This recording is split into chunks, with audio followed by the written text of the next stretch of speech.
worry mobia who says sister wa worry our papa party say social media issue sister to be my kanija yes phone nyina say wo ho na se wantimi ankasa na wa worry kanija wi a na so sesi a wo yi uti be ka say na me ne wo na me wo ye krasi ni abayo akakra sesi ade be kanija yo no ankasa ne dia sesi ono your pen or di kanija ye wa kanisa wale we di emu ntete fofia anto ata ye da so le social media so a eja da wale fo inkam den atese ensam e pie ba no na anu odin na ka minim se obema na tisika eware obaye ne ho ade de kwotran ne fie but utie Xandy Kamel wose ono no sane na bosom twi ne bank account musika nyina e no de ye kanija ho ade etisi ye de 100 ne ye sika kanija yin 100 nia ne de wo mwa aware ma obeyi 1 pa owie na ne sika sem nyina aye basa na we na nsem kokoso ne kanija de anko ye na dwenso no ne yire ye oye preko ntie wa ye na dwenso ne preko fo enworo emma asabi omo ye preko so omo nim nyansam oni omo ngro but nti wa kana no atum basani asem ni sikono eye boni ono so eko eye one of the FM station so ono so kotena so epopo na dwense se sia de ono ankasa ne din a se sia kanija we twam ade ato no so ye friend Ohiani stubborn proud a ode ato no so na ono so se obeja aware na ye nsem ba komienu bi sebe mpa mema ye daso na mane kunu daso Xandy onimoto Xandy ni mo hweye mo kaso woni mo patu tese ne niema bi wo ho enhwani ane niema bi wo ho enhwani ne niema bi wo enhwani tine wo se wono so opeba bi ede ne poma ekotwere enti na walifo mienu nyina obi ade na nu yaba me so yenko kanija ne yenkotie nanu mu nsem ono so ewo ma Xandy emra King Atlas King, good morning. Morning, chairman. Maybe aboko there. Eradi adum. Nice one. Obi ahon ye. Nyame adum.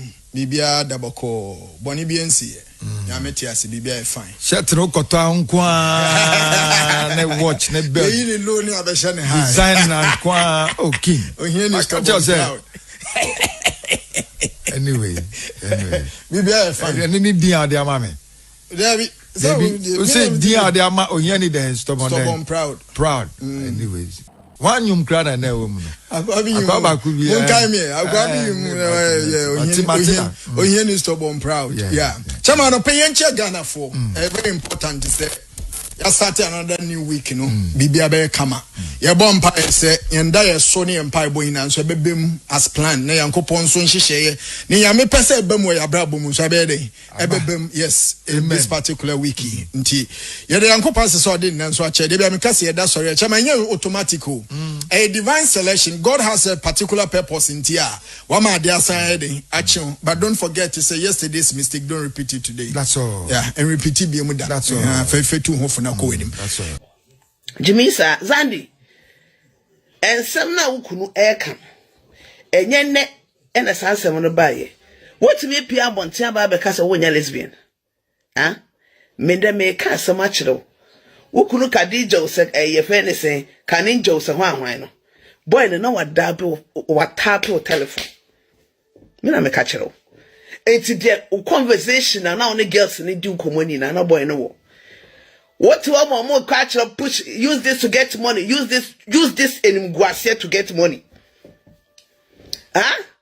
na hwe papa no papa wonya ye friend say papa no wonya MP ska ben na woni wo fi cars ben na wantwi and then uska no kra wo boy say na wo walko na da account mu kwa na MS 30,300 million ena ide kwa wale bebo eti wa ya dia me say obi atofia ma obi atoka aka ho eso awale no kra jai wanje yes eti wo de gina ho na sai man on begu platform no so no omunyo yodrum se wase men de no sai na mo man mo ba app we so a mo de mema na se mema no so tu begu mu a mo se mema ne do omonya correct. It's not fine when the boy ye jai wale ya ti ase won kwa na do sika wale bema Unkwa na hu bema 6 months okọ ware no. Wonkwa na ware bema na the boy no una hu nkwa hu migu ni mu ana. Oba bia woni bema bejai na oba behave to survive ana say e fe say Xandy Kamel. Sa oba no timi ni bema bia ntena me ka asama kiro. ene awale na moko no minim munnim de awale tie na maso de sere na makwa awale no enti ye jama ohu be ma no counseling no hwe eno ane say awale na akwa wale o wale no nyansa be na wosua awale ho akwa wale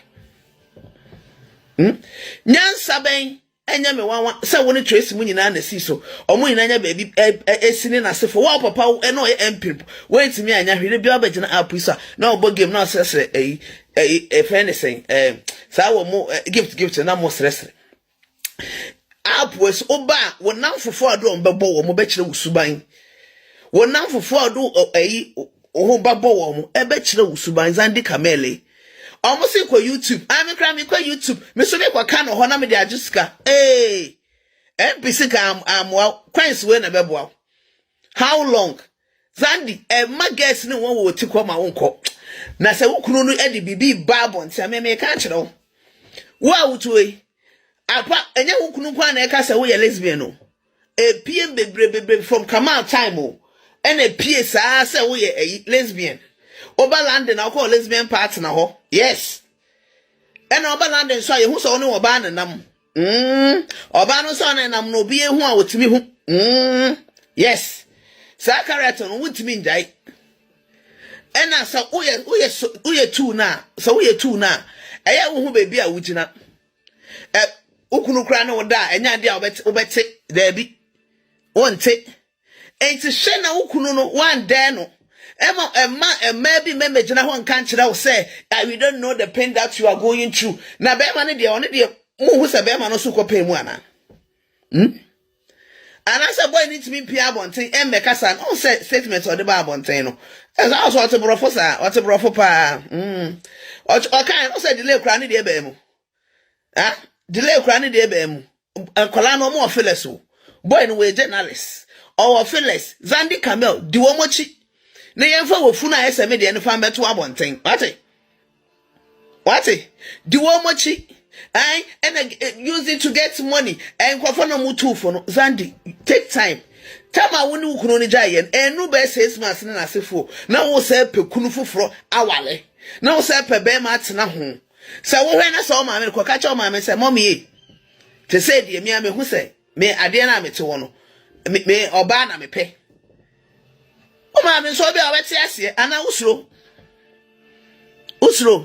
but unkrofo be bra no mo na mo dey like that oba landing na so no delay mo omo so mo yi omo nim no mo yo ma de omo ko ga na omo je omo samba wo ho e dey na si wa no kwa se me nkonkonkoye na wo ko tete nkrofo mema na benya maybe so about platform so because of ye chimite ye nim nyansa no na onya maybe aba be gina platform so you so wo ye say Monday wo mo e ma na mo bugina ho no mo no ubi bi beto abonte o ma na be fa hye e WhatsApp da se se wo je bre twen me we yes hwehwem wa wale na ya hwehwem na aya mo hu se we be ma opportunities ana oba opportunities aya mo mie moni ye aya famous ladies for mo job mo pray ankasa won we ya de sua de wo se ne omo aka no e wo se yesua ade wo mpapa yenso yentua mistake na omo ye no so na yenso emme haye daachi ekwe ntwa na me de ensem wura makra